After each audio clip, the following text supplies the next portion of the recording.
പാലക്കാട് ജില്ലയിൽ കിഴക്കേ മലയൻകുളം എന്ന ചെറിയ ഗ്രാമം.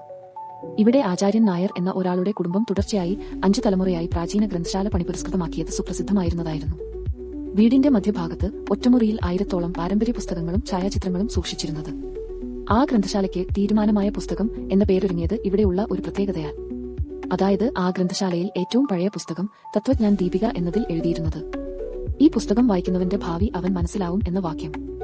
ആരായാലും ആ പുസ്തകം തുറന്നു വായിക്കുമ്പോൾ തങ്ങളുടെ ജീവിതത്തിൽ സംഭവിക്കാനിരിക്കുന്ന ഏറ്റവും പ്രധാനപ്പെട്ട സംഭവത്തിന്റെ സൂചന ലഭിക്കും എന്ന വിശ്വാസം ചുറ്റിലുണ്ടായി.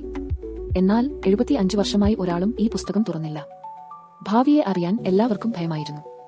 2025-ൽ ആചാര്യൻ നായരുടെ 5ാം തലമുറയായ അദ്വൈതയാണ് ഈ വീടിന്റെ ഒരേയൊരു പൗരോഹിത്യം ഏറ്റെടുത്തത്. തന്റേതായ സ്വപ്നങ്ങൾ തേടി നഗരങ്ങളിലേക്ക് പോയി തിരിച്ചെത്തിയ അദ്വൈതയ്ക്ക് ഈ ഗ്രന്ഥശാല പുനരുദ്ധരിക്കാനുള്ള ഊർജ്ജം നിറഞ്ഞിരുന്നു. ഒരു രാത്രി പ്രഭാതം ഉണരുന്നതിനും മുമ്പ് അവൻ ആ തിരശ്ശീലകൾക്കുള്ളിൽ കടന്നു. കയ്യിൽ വെള്ളില പൂവ് കെട്ടിയ ചെറുതും പഴയതുമായ തത്വജ്ഞാൻ ദീപിക എടുത്ത് അദ്ദേഹം തുറന്നു.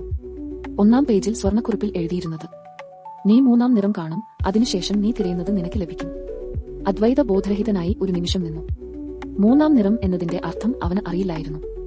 എന്നാൽ അടുത്ത ദിവസം മുതൽ തന്നെ ഗ്രാമത്തിൽ അപൂർവമായി ആറാട്ട് ഉത്സവം നടക്കും എന്ന് പരസ്യപ്പെട്ടു. അതിനിടെ നാട്ടിൽ 90 വയസ്സുള്ള പത്മാവതി അമ്മമ്മ അദ്വൈതയോട് ചേർന്ന് പറഞ്ഞു: 3-ാം നിറം എന്ന് പറഞ്ഞത് നീ സത്യം കാണുമ്പോഴായിരിക്കും, അപ്പോൾ നിന്റെ കണക്ക് തികയും. ആ ഉത്സവദിനത്തിൽ പള്ളിപ്പറമ്പിൽ വെളുത്ത തുണിയിൽ മൂടിയ തമ്പുരാൻ പ്രതിഷ്ഠയ്ക്കായി എത്തിച്ചപ്പോൾ 3-ാമത്തെ ചുടരത്തിൽ നിന്നും പച്ചതിളക്കമുള്ള തിരുവാഭരണങ്ങൾ ത്രിമാനമായി തെളിഞ്ഞു. അദ്വൈതയുടെ മനസ്സിൽ അത്രയും നാൾ ആഗ്രഹിച്ചിരുന്ന സന്ദേഹങ്ങളുടെ മറുപടി വന്നതുപോലെ തോന്നി. അവന്റെ ജീവിതം പുസ്തകങ്ങളിലല്ല, ജനങ്ങളിലാണെന്നു. അദ്വൈത ആ ഗ്രന്ഥശാല ഗ്രാമത്തിലെ കുട്ടികൾക്കും ജനങ്ങൾക്കും തുറന്നുകൊടുത്തു. ഗ്രന്ഥശാല ഒരു കഥാപുരയിലും ജ്ഞാനകേന്ദ്രവുമായി തീർന്നു. തത്വജ്ഞാന ദീപിക ഇനി ഭാവി പറയുന്നില്ല, ഭാവിയെ ഉണ്ടാക്കാനുള്ള വാതിൽ തുറക്കുകയാണ് ചെയ്യുന്നത്.